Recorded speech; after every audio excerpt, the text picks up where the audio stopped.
That was amazing. That ending sounds hard. Hard to play. I lost my pick. Ah, This that could be a sucks, problem. right? Wow. Yeah, that was Rat. It's called "Lay It Down." Do you remember that? That's off of their Rat's second album. I do remember Lay It Down. Yeah. You know what? I was never a Rat fan, so I don't really know their music, but that sounded good. Oh, you should look it up. You should look them up. They were out of the Round cellar. and Round. I'm sure they played that music in the skating rink. I just didn't notice it. Yeah. Well, here. This is something you have to understand. You know what happened to like glam rock and metal? Yes, I know what happened. What happened? It was killed by grunge. No, it survived. It survived. It's still out there, but it's like hard to find because it's not mainstream. Oh no! And there, no. Also the channels that are dedicated to rock are usually classic rock and 90s rock. Please, people, please. You know what it's called today? Tell me. It's like one of the most popular forms of music in the United States. It's called country music. What? Think about it. Country music did not kill glam they still rock. play the Come guitar, on. but it's not hard. It's not heavy. Remember Poison? Every rose has its thorn. I mean, that's like straight up country. Bon Jovi, what is it? It was like, I guarantee you. I'm a cowboy on a steel side, right? Oh my God, dude, you are stretching here so That badly. is not heavy to me. I think you should write a report from your company that says how George Strait and Clint Black and Alan Jackson killed glam rock somehow. No, they became glam rock. Come on. Rhinestones, right? Instead of like studs, they traded that for rhinestones. Rhinestone Cowboy. Guys. Campbell. I don't know. And you know what? Like today's Ridiculous. the younger kids, the younger generation, they don't listen to mainstream country anymore. I think a lot of because of Spotify and iTunes and all of that, they find all these obscure artists like the younger generation, and then they kind of become like fascinated with all this new music. I think it's so different than when we were, we had to listen to the radio. We didn't have those options, and now people can explore music all over the place. It's beautiful. I mean, that's the cool thing about streaming. The light side or the bright side of streaming is you can listen to all the music that you didn't have a chance to listen to back in the day. I remember wanting to listen to Alan Hallworth albums, but I was it's like, okay, do I really want to throw down $20 for a bunch of music that I don't even know I'm gonna like, And it was expensive back then. I mean, think about it. It's like a CD was like how much? $15 or $12? Yeah. That was back in the 80s, right? That was expensive. Yeah, I mean, some of them were $20 plus. And if you got a box set, you're spending a lot of money. Yeah, and laser discs were $100 each back then. Remember that? Yeah, I remember laser discs for movies. So Cowboy Troy killed glam rock. They became glam rock. I'm telling you, they just switched out. They traded their studs for rhinestones. That's wow. Trust me, man. Who you has long hair nowadays? Who has? Are you saying though nowadays? this is more of the bands? Like the band genre, members? No, it's merging. It was a merging. Still not buying it. Yeah. You know what I'm saying? You guys are. I did come across. Well, I know a lot of the younger Texans out here. They listen to. There's a guy named Co Wetzel, and he sings some like it's country, but it's like more. I don't know. More. It's very different country, and his lyrics are bad, like just cuss words, and he just says it like it is, and these kids love it. And he's got a huge following. And I saw on Instagram yesterday that Snoop Dogg is headlining a 420 on April 20th thing in Lincoln, Nebraska, and that Co Wetzel guy is right there with him. Oh, really? So I'm like, this is crazy. Yeah, well, that's like Run DMC covering, Aerosmith's Walk This Way. Yeah, it's just that nouveau. So that's what you're going to see. You're going to see country rap. Well, there's already quite a few country rap artists. Yeah, that's true. When I hear that on the radio, I change it because I can't get into it. Stephanie, I'm totally digging is that a stainless, that your arrowhead there? Yes. Is that from James Avery? Yes. My husband got me this for, I think, a Valentine's Day like 2 years ago. I feel like I had something like that from going to Camp Rio Vista. It's it's silver, and then the loop around it's gold. So it's kind of a cool. Oh, that's awesome. Cool piece. That's awesome. You're representing the hill country of Texas. Yes. And you know what? That's one of the things that my husband and I like to do together is to go find arrowheads. Yeah. And so when we go to West Texas, we'll go out in the middle of nowhere and we'll just walk and we'll find the mounds, and we'll go and we find pottery. We've got a big collection here at our house of cool. Arrowheads and pottery, Indian pottery. It's pretty cool. And then sometimes when you're walking around West Texas, you find oil. You find oil or illegals crossing through. Yeah. Carrying something. Yeah.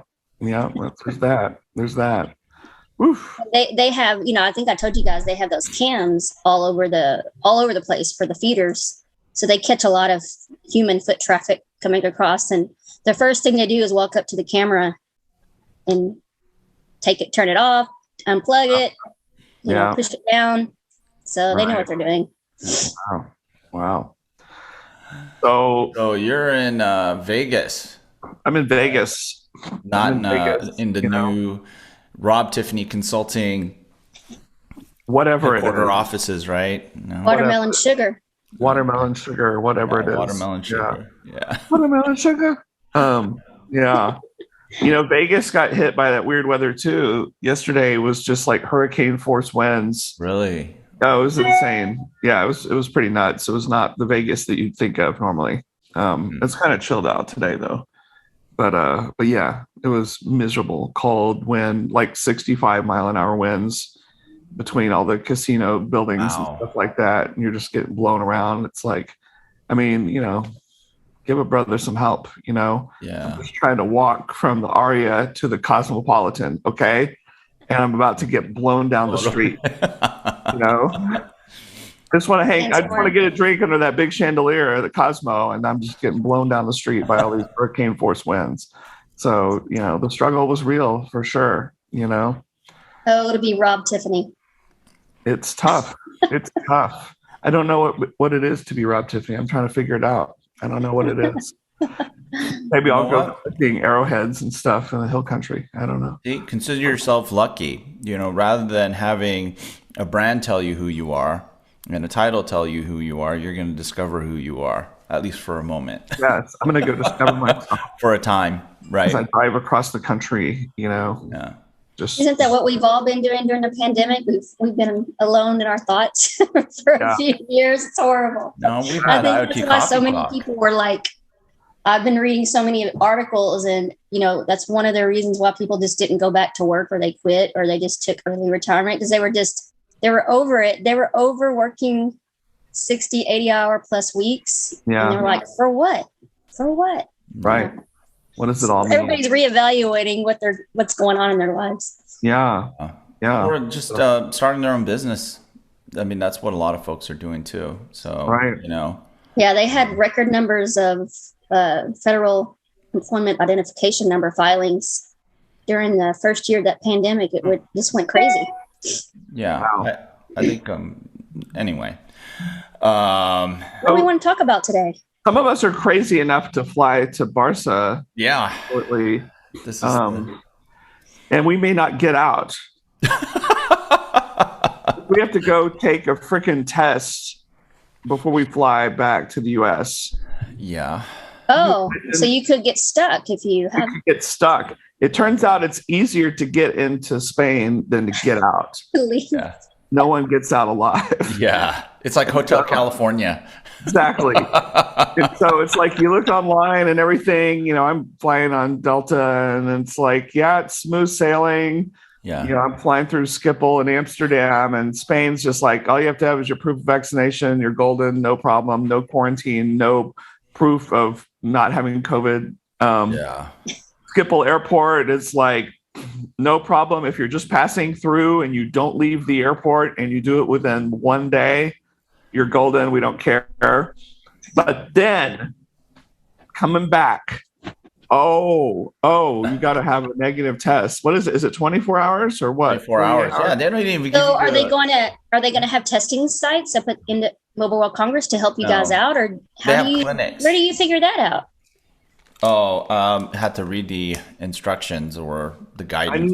I need someone to send me a link, man, to the. Like, Marc, help me. Where's he at? Did you already get an appointment at a testing location? I did near where I'm staying. I saw some random webpage. I don't even know if it's legit or not, showing locations around Barcelona to get a test. There's only 4 clinics, but you should book it soon before people figure out. Oh, wait a minute, I need to. Can you imagine if it's like you can't get out and you're stuck? Wow. I mean, who thinks about that? Like, the only reason why you guys know about that is because it was probably written on the MWC website, right? Like, if you didn't know, you would have to. I got all my information. Well, no. My airline. You have to talk to your airline. You have to talk to your airline to figure out, what are the requirements for travel, right? So whether you're flying in, what does the Spanish government or the EU require in terms of validation or proof of vaccination or a negative test, and then they'll help you figure out whether or not you need testing coming back. So if you test positive, what happens? You get stuck. Like how many days? I don't know. Quarantine. I think it's like 9 days or something. And can you go where you want to go, or do you have to go? No, of course you have to isolate, but you call this hotline, and then the cool thing is the folks at GSMA bought insurance for international travelers. So if you get stuck, they'll pay for a pretty good portion of your hotel stay where you can isolate, and then they'll also pay you, or they'll insure you up to 100,000 euro. So that's kind of nice. So if you that is nice. I mean, that's got to be new for an events company to, I got to check out my insurance to cover that. So that's something we have to buy separately, dude? No. It was part of getting your ticket you get that? I didn't know that. What? And I think so. Yeah, if nobody, because no one, Amex, I don't think anyone. If you use an Amex card, there are certain included coverage on your flight stuff for international travel. Okay. Yeah, maybe this is the travel guide, COVID travel guide episode. Maybe that's what this is. Yes. I was like on my phone last night searching, COVID testing locations in Barcelona, and there's sites. Make sure you go to one where they speak your language. Yeah. And a whole bunch of stuff, and like you pay different amounts of money to get same day results, 3-hour results, whatever. Yeah. All you need I was just searching randomly, but you found a link off of the MWC site to take you to find the different locations. Yeah, they have a partner. So all right, I need the link. I read that though there were some companies that were originally going to sponsor, but that decided not to. But what big events are you guys looking forward to? I mean, I'm attending virtually, but I know there are a lot of live events. I won't be able to attend any of those things. But what are you guys looking at on the agenda that looks cool? Besides IoT stars. IoT stars. That's it. Is there something else going on there that week besides IoT stars? We don't talk logos unless people make a donation to elevate our kids. So it's just a lot of dinners being double, triple booked on meetings. So the good news is there's a lot of companies that are showing up, some really interesting ones that I want to meet and haven't seen in a long time, or engaged with in a long time face to face. Yeah. So I mean, I think it looks like it's going to be a pretty good event.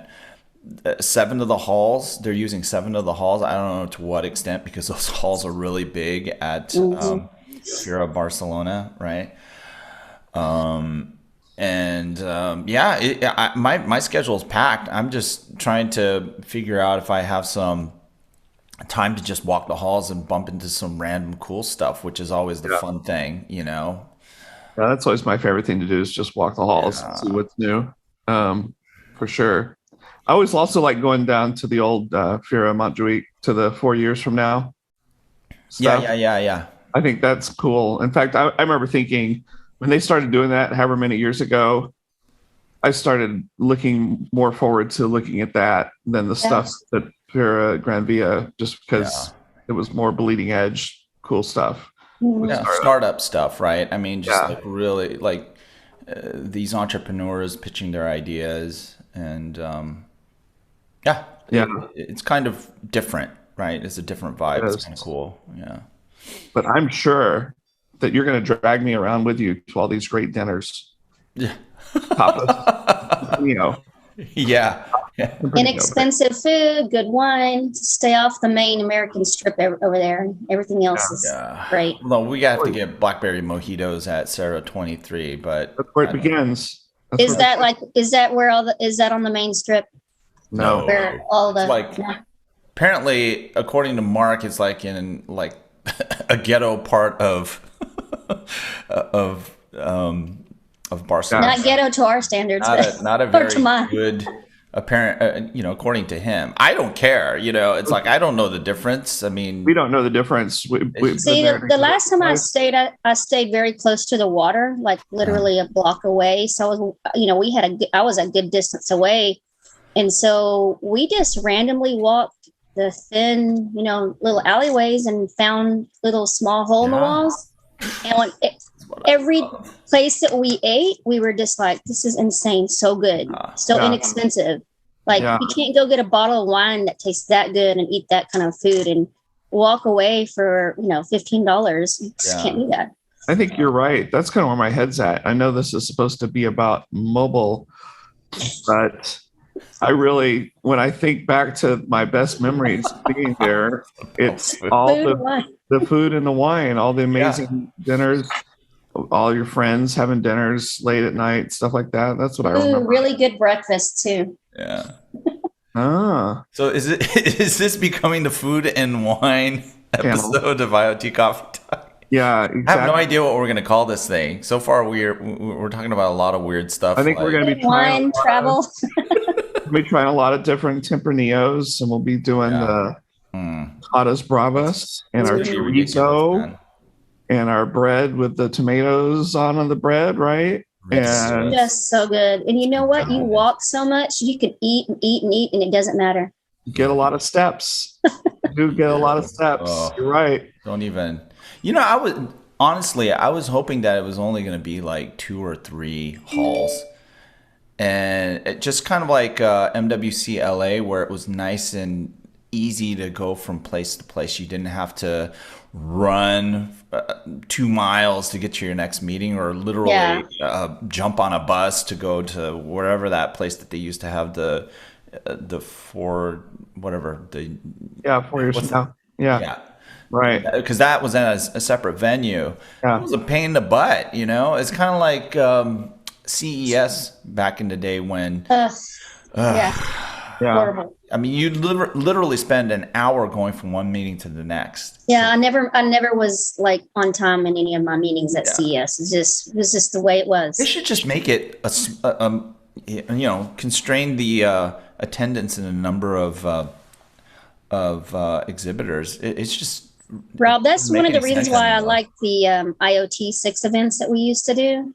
Yeah, those were good. We had real live, we got to see and talk with whoever we wanted, and we had meaningful, like it was just good. Yeah. I like the small, intimate settings like that. Yeah. I miss that. I miss that setup. That was a really good event that we did. Those were fun. And that's right. Remember they would, it was very unique the way that event worked.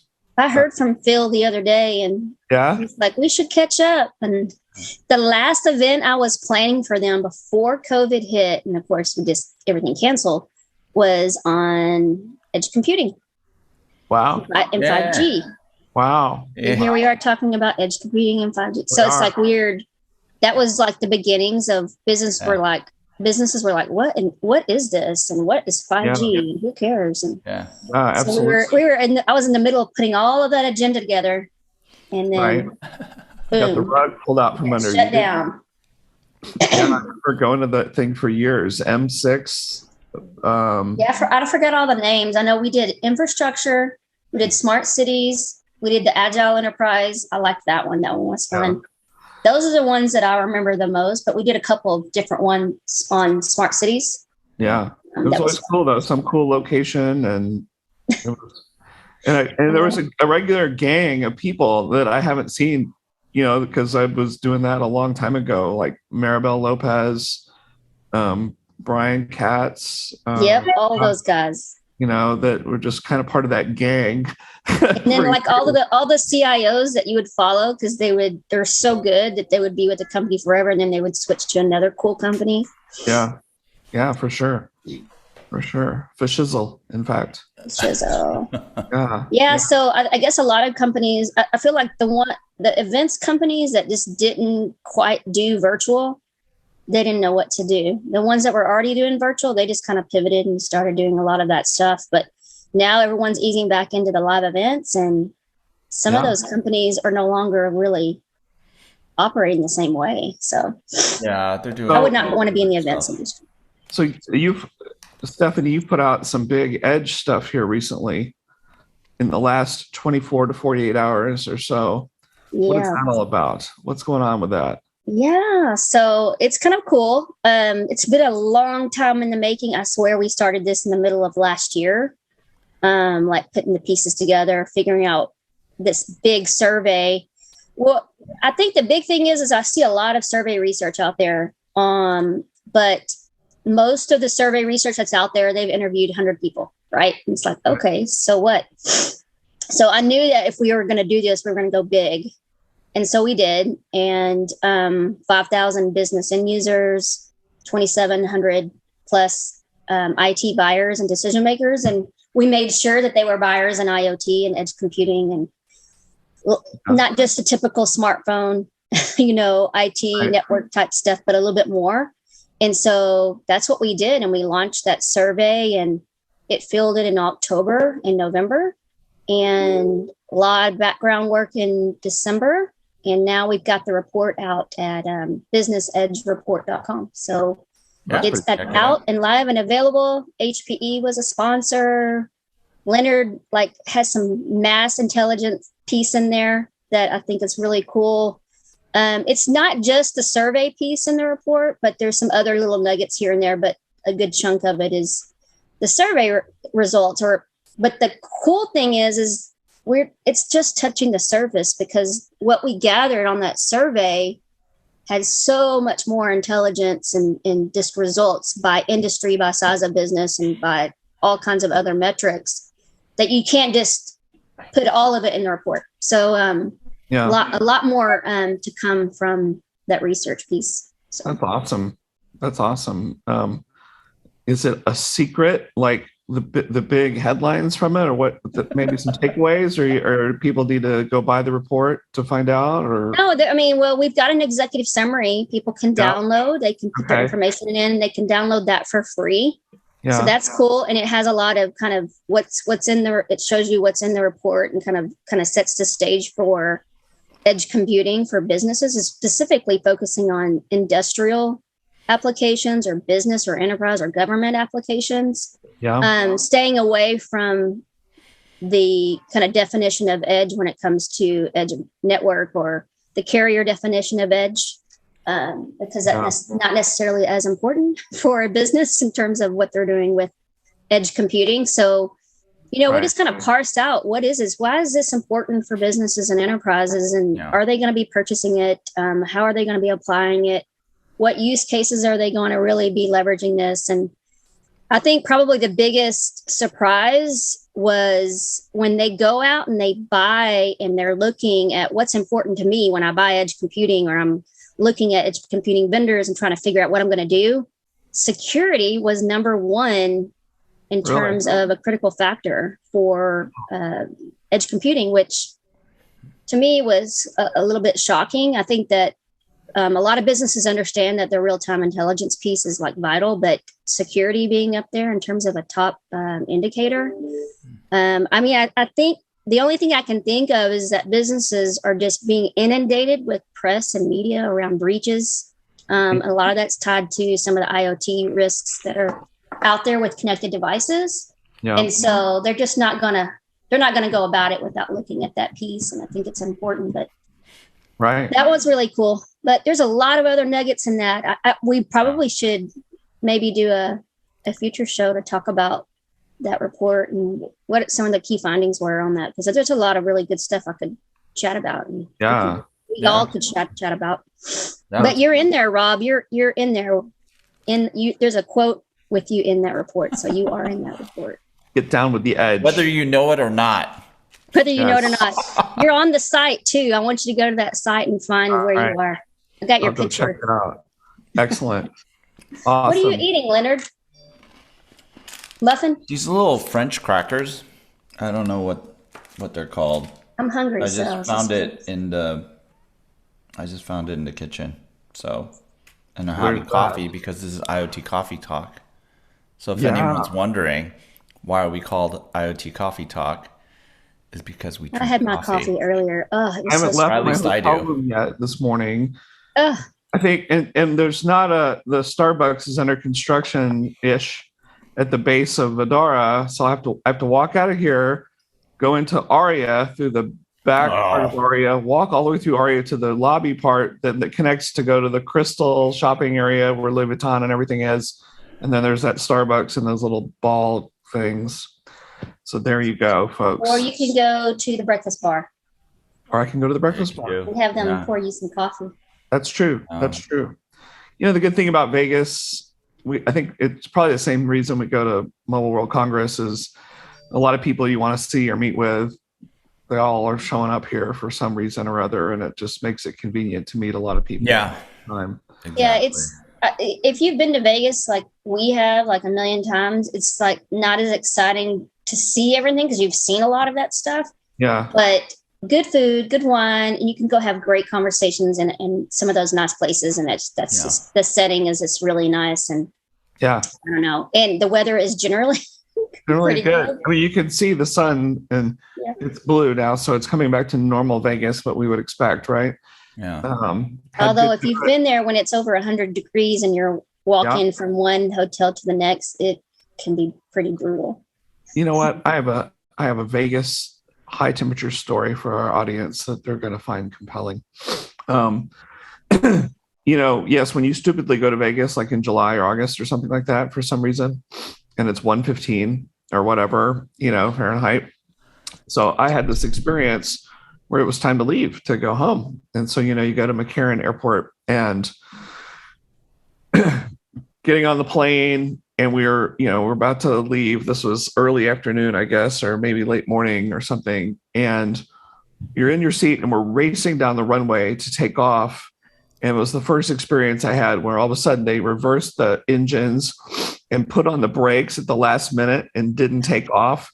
And everybody's freaking out.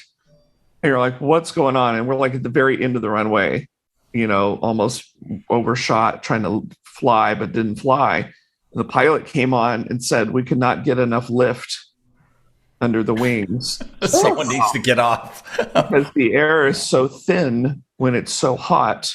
And we didn't have wind in the direction that we needed to kind of go into the wind, kind of like how we point aircraft carriers into the wind. Yeah. And so we go back to the airport, and then it was one of the hottest days ever recorded there. Then the power goes out at all of McCarran Airport.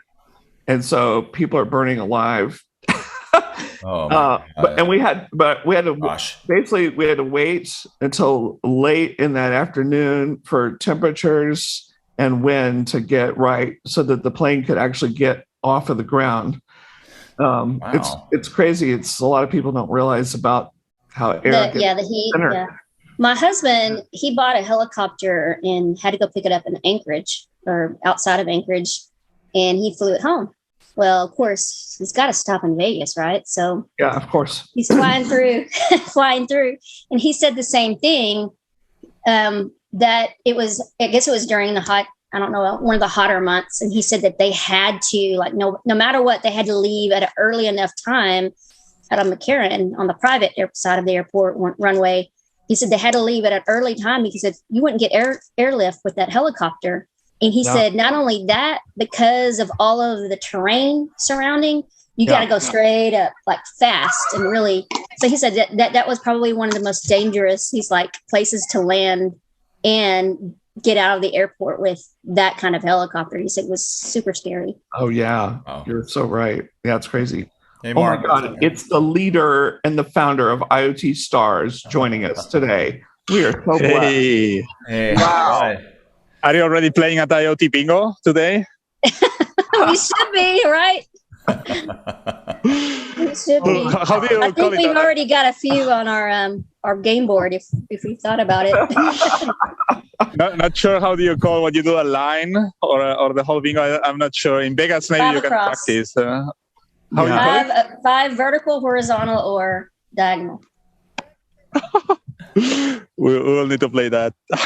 Awesome. Yeah, that was hilarious. Well, we did, Marc, we did get funny. into a conversation about the fact that these guys have to test before they leave Barcelona to make sure that they're COVID test negative to fly back home. So he Rob needs to get his appointment scheduled. I do. Yeah. I do. I mean, yeah, it's tricky. If you want to fly in Europe, you don't need to do any test. Just with the vaccination certificate, it's enough. But yeah. Oceanic flights, it's another story. So I'm not sure. No, you're right. I think as Leonard, it is like a Hotel California scenario. They're making it really nice and easy to get into España. But you cannot leave. You can come in, but you cannot leave. Yeah, I mean, it kind of doesn't make sense because, I mean, arguably or statistically, it might not be actually, but I mean, it's not like we have things in control here in the States, right? So, right. I mean, all right. We come in and we're just one additional person with COVID amongst like millions. So I don't know. Can you imagine the feeling? I mean, it would matter. I could understand if you were flying back to China where they have the zero tolerance policy. But, you know, in countries where you really didn't lock down, really didn't control the virus, I mean, it's like, okay, I'm vaccinated. So at least I know I'm not going to die. I'm only imagining, or at least I'm pretty confident I'm not going to die from it. Yeah, it's interesting, at least, that to get into the venue of the Mobile World Congress, you need to be vaccinated or to prove that you don't have and then you need as well to prove that you didn't have COVID 72 hours before. Yeah, that means that technically speaking, in theory, nobody has COVID inside the Mobile World Congress. In theory. So you can, in theory, but this is better than just a COVID passport, you know. Yeah. Are you guys doing rapid tests like in the States before you leave? No. Or what do you do? You don't have to do that. In the entrance of the Mobile World Congress last edition last summer, you had to test before get into the venue. Oh, okay. I guess that's not the case. But I can understand that. I think that if you could prove like a 48 or 72 hour test, you could get in as well. You didn't need to test in the door.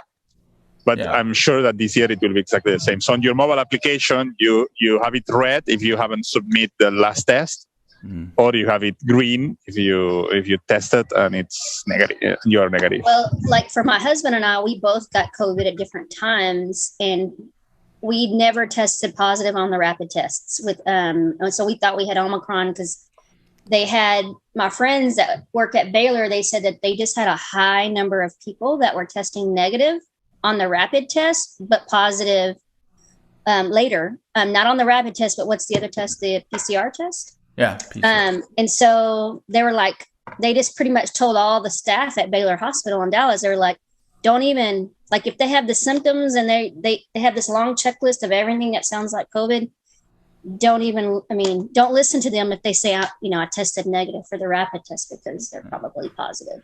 Yeah. So, which is what happened to my husband and I. So they can all these people coming into Mobile World Congress can think that they're safe. They're ready to go. I can warranty you, if you do the test in Mobile World Congress, the feedback that I got from US people getting tested here in Spain is that they feel that the stick gets into their brain. That this is something that it's not happening in the US. So get prepared to try a little bit. At least maybe it's not the rectal test in China. Maybe that's the problem. The nurses and the nurse practitioners or whatever, people that are doing the tests, they're just barely going into the inside of the nose. Whereas you really want to test, you got to get way back here. Yikes. Wonderful. Have fun. They're going to sample your brain. Let me take a sinus brain cavity tissue sample. Wow. Wonderful.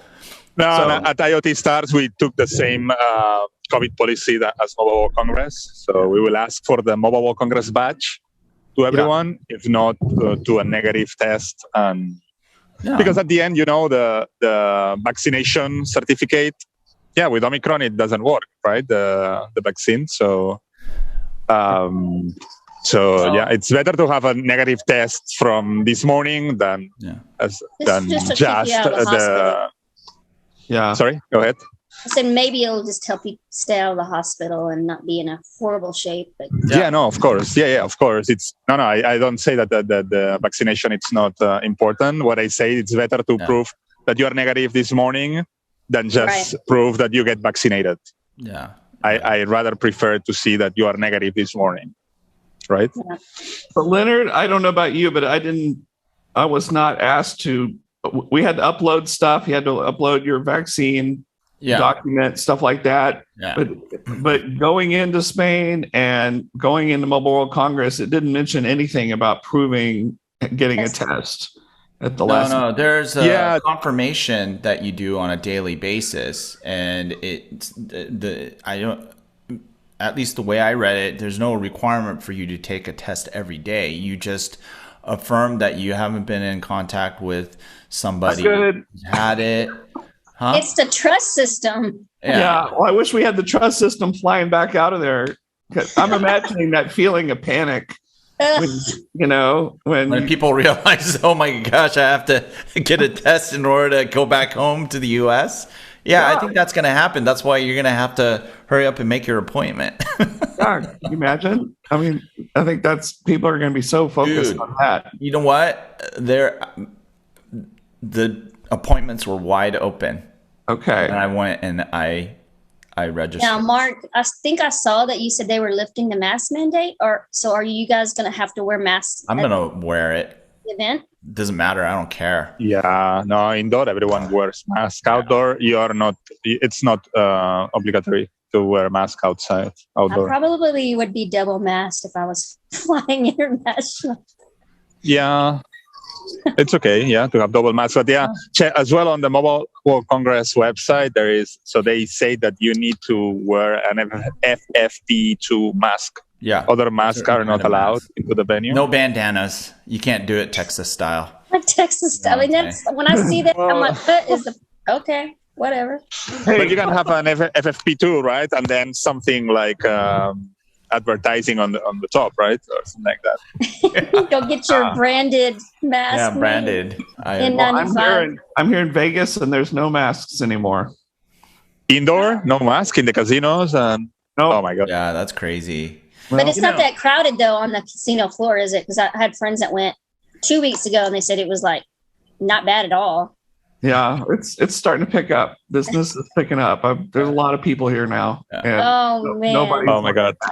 Walking viruses. Yeah. So what will probably happen is I'll feel fine. I'll fly into Barcelona. Oh no, Rob. And then it'll hit me right then. I'll take the test and then it says you're trapped, and you're gonna have to stay at Marc's house for Darn, you gotta eat good food and have good wine and be in a beautiful country. Wait, are you getting mask shamed? Are you getting shamed for wearing a mask? No, I'm not getting shamed. I'm wearing my mask the whole trip to Barcelona and back. Yeah, I don't want to get stuck. I mean, to breathe. If you think on the past, right? All that we did in the past, right? And we had flus, no? And I remember at Belina they said not every summit, like 40% of people returning at home, they had flu. Everyone. So sometimes when you were flying back from a big event, I was as well with kind of flu or a cold or something like that. Yeah, before.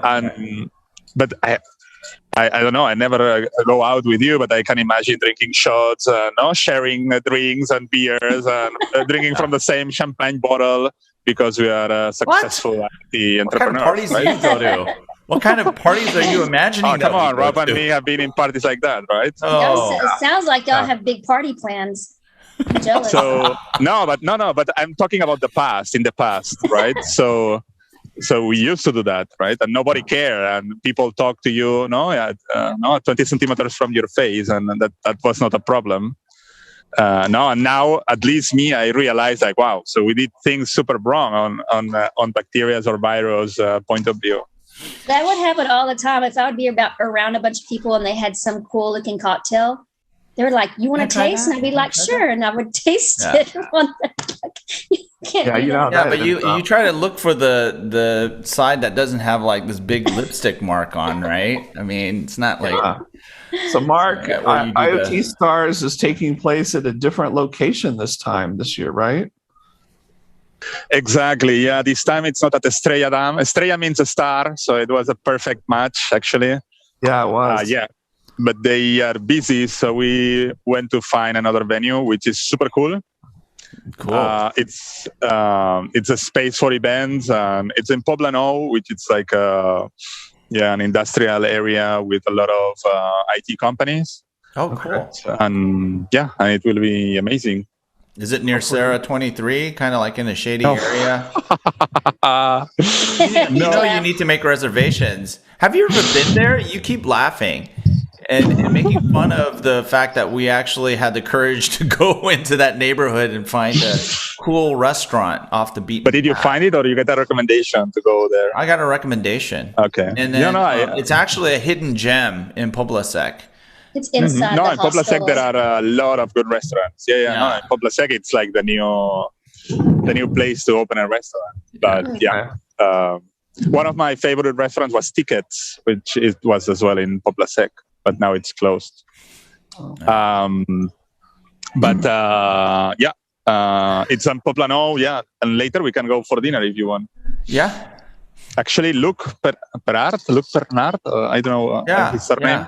He contacted me today. I can do it public. I can say it publicly, probably, asking me, saying that he's going to Mobile World Congress on Monday and Tuesday. Uh-huh. So he's coming to IoT Stars, and he asked me if we could organize a dinner. So he would love to join us.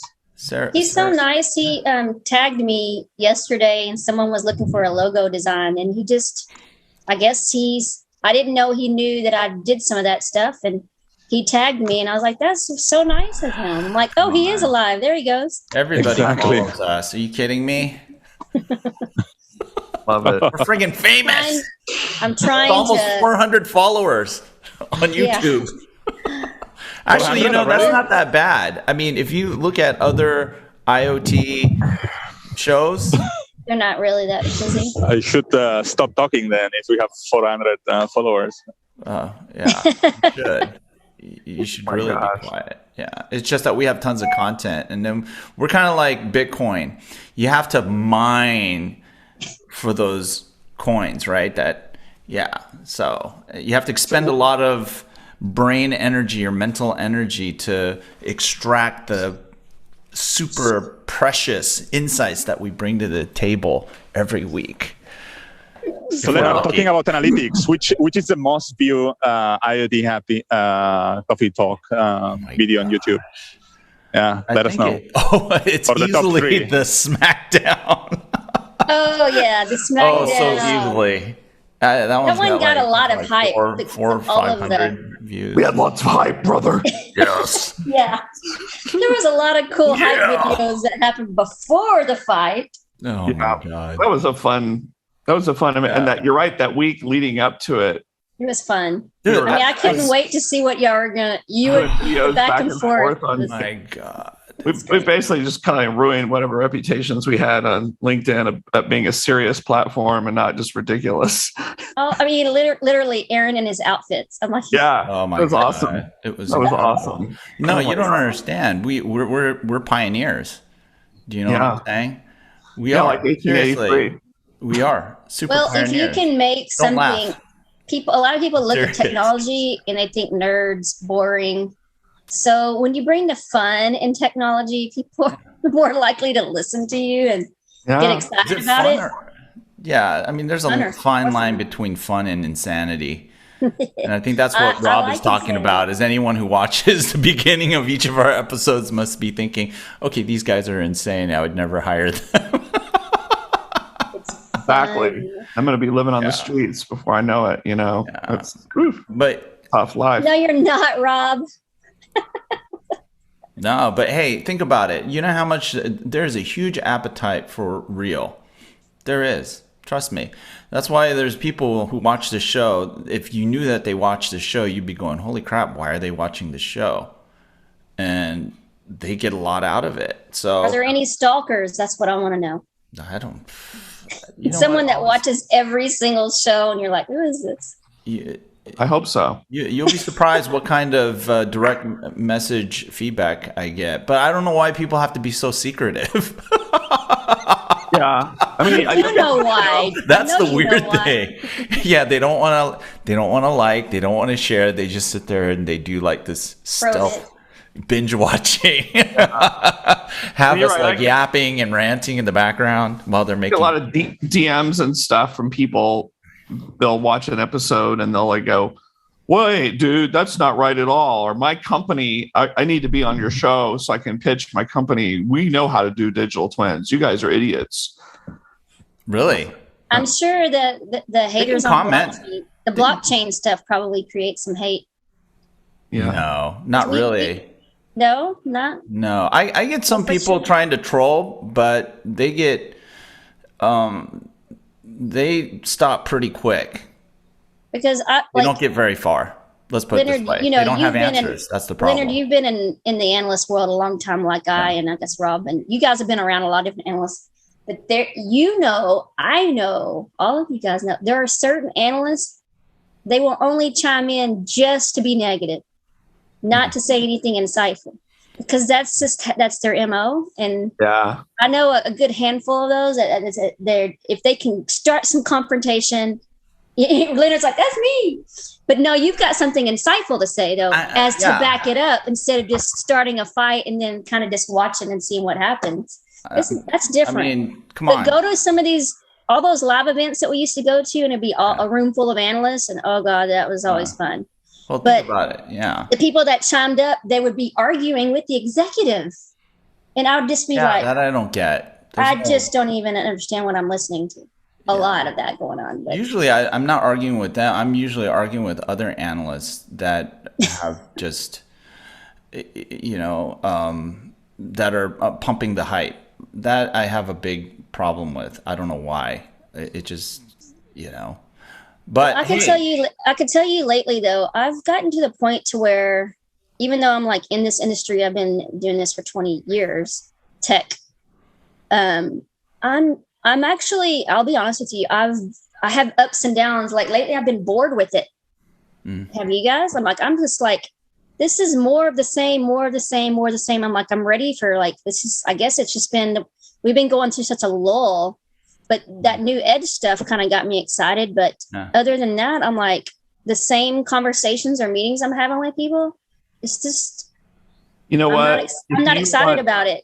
If you want to start getting excited about something new, you need to hop in your Tahoe and you need to drive down south towards Brownsville, towards the border, and go to Elon Musk's spaceport, Texas, and see the future of everything. You know what I mean? Good job. That would be. We talk about is so small time compared to what Elon's doing down there with Starship That would be a cool field trip 100 people. Sure. That is light years ahead. Well, I told you, my husband, whenever they're in West Texas, every time there's like a launch over there with, with Bezos. With Bezos's crew. Yeah. That they're always watching it and seeing it. But yeah, I mean, they say in Brownsville, he's going to pump a lot of money into that. I mean, it's not the most, it's economically, it's just kind of a poor city. Yeah.